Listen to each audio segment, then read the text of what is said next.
Welcome to the Fantasy Source Football Podcast. My name is David A. Arnott, sitting here with Bill Bender, and we are reaching, a critical juncture in the fantasy football season. This week, I'm referring to it as the fantasy quarterback apocalypse. We've got three major guys that are on bye: Rodgers, Breeze, and Rivers. And then on top of that, a lot of teams are reaching that point where, and this is the subject that we're going to be talking about, you have to decide what's real and what's not. Because the buys are ending, you're just deciding who you're sticking with for the rest of the season pretty much, and through the playoffs. And there's some guys that have been performing exceptionally well that I know I have my doubts about them. Do you have doubts about certain guys that have been doing really well, Bill? Well, I guess the guy we could start off talking about is Michael Vick. He's been on, the cover of every story this week because he beat Peyton Manning last week. Owners are wondering if he's for real or for fake in terms of taking you to the fantasy plus. I'll tell you, from my experience, he's 6-1 on my teams when I start him, and that's good enough for me to start. He still leads all quarterbacks in rushing yards, but the schedule does get tougher. He's got road games with the Redskins, Bears, Cowboys, although it's not the worst road game, and the Giants. So maybe high-profile games is the better way to describe it. So it'll be interesting what he does, but I still think he's for real. Now, it's pretty clear that up till now, when he's played, he's been very, very good. So do I take that to mean that moving forward, you project him to be one of the top 12 fantasy quarterbacks in the league? I think he'll be in the top 10 on a consistent basis for the rest of the season. Obviously, the big concern will still be the health factor, but as long as he's running, he can get hurt. That happens in college, it happens in the pros. If you have a running quarterback, the chances of getting hurt are more. But in return, you get those rushing yards, you get those hidden points, and get the things that Vick does and makes him such an exciting player. No, I mean, Vick at least has a history of being a fantasy-relevant quarterback, even before he went to prison and all of that sort of stuff. There are some guys that have been performing that have not really been fantasy-relevant at all before, and some of them have had a pretty long career. I'm going to say Brandon Lloyd off the top. As a 49ers fan, I know Brandon Lloyd, and this is not Brandon Lloyd.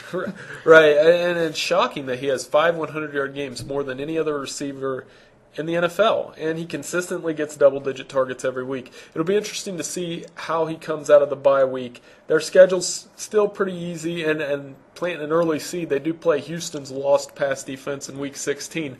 But my biggest concern is if Denver's season goes south, are they going to start the Tim Tebow experiment, and how is that going to affect Brandon Lloyd? I mean, as an experiment, I have huge doubts about Tebow as a pro quarterback right now. I mean, that release is just so long. There's a learning curve based on the offense he ran at Florida, that if they go to Tebow, I would be bailing. The other thing about Denver that's really interesting is that they tend to be spreading the ball around a lot. The fact that Lloyd has gotten as many yards as he has, to me, is more a function of he just happened to be the one to get them, not so much that he's doing better than Jabbar Gaffney or that he's doing better than Eddie Royal. Well, I think he is doing a little bit better, but it's just, again, we talked about this earlier in the season. Kyle Orton's running a very similar offense that he did in college with Purdue, which was spread it around to 4 or 5 different receivers, and they'll be hit or miss weeks, and Brandon Lloyd's been the biggest beneficiary of that. But that all goes out the window the second they say Tim Tebow is going to start this week. So I think Lloyd is for real, but there are some red flags there moving forward. Let's talk about a running back who pretty much has a chokehold on a job right now. And he had a monster day this past weekend. Peyton Hillis. I mean, this is a guy who was a blocking fullback in college for Felix Jones and Darren McFadden. And all of a sudden, I mean, he had a little bit of success with the Broncos as a guy who they just turned to him in an emergency. But now all of a sudden, he's the featured back in Cleveland. Yeah, he is, and a lot of those people that had LeBron jerseys and they burned those, they've probably replaced them with Peyton Hillis jerseys up in Cleveland, because look what he does in the big games. 144 against the Ravens, 102 against the Bengals, 184 against the Patriots, all things that it's out of this world. Now, the thing with Hillis, though, is his value couldn't be much higher next week, but people are going to sour on him after this week when they play the Jets, because the Jets are going to limit his touches, they're going to limit his carries, they're an excellent run defense, whereas the Patriots are not.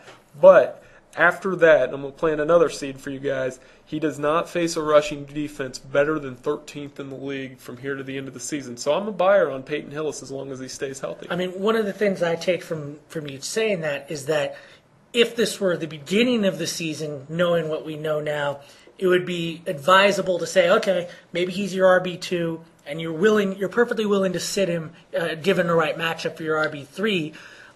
But moving forward, there doesn't seem to be, after the Jets game, there doesn't seem to be much reason to bench him. No, not at all. I think he's in your every week, or in your lineup every week. And another thing he does that is just exceptional given what he's done on the ground is he's sixth among running backs in receptions. He catches the ball out of the backfield, and he looks good doing it. He doesn't look clumsy or anything like that. And Cleveland is going to continue to use him. They're kind of a fun team to watch, I got to be honest. They beat the Saints, they beat the Patriots. Nobody expected either one of those, and they're doing gimmicky things. It's not going to be there every week, but Peyton Hillis has got to be in your lineup. All right, and a couple other guys that have been out there. Jacob Tamme. Like, this is a guy who completely off any radar at the beginning of the season, especially because he was backing up, I guess you could say he was backing up Dallas Clark, had him over 100 yards receiving. What do you see from him moving forward, especially because, Peyton Manning appears to be just an utter machine, and it doesn't really matter who he's throwing to. Those guys will always produce. Well, I can't believe I'm saying it, but he's already a top 5 tight end. And the reason why is the targets. He's gotten 26 targets in 2 weeks, 17 last week against the Eagles, which was a good matchup, to be fair. But Peyton Manning clearly is looking at him. The Colts offense, to me, works middle to outside. And it was with Dallas Clark, and now it's with Jacob Tamme. It's kind of the key to that offense in the passing game. I know Reggie Wayne's going to put up big numbers, but I think Tammy's going to be a 6-7 receptions a week kind of guy. Maybe he doesn't get in the end zone every week, but given the injuries at tight end that there have been all season, he's going to be a top 5 tight end the rest of the way. All right, Bill. Well, thanks for joining us on the podcast. Thank you.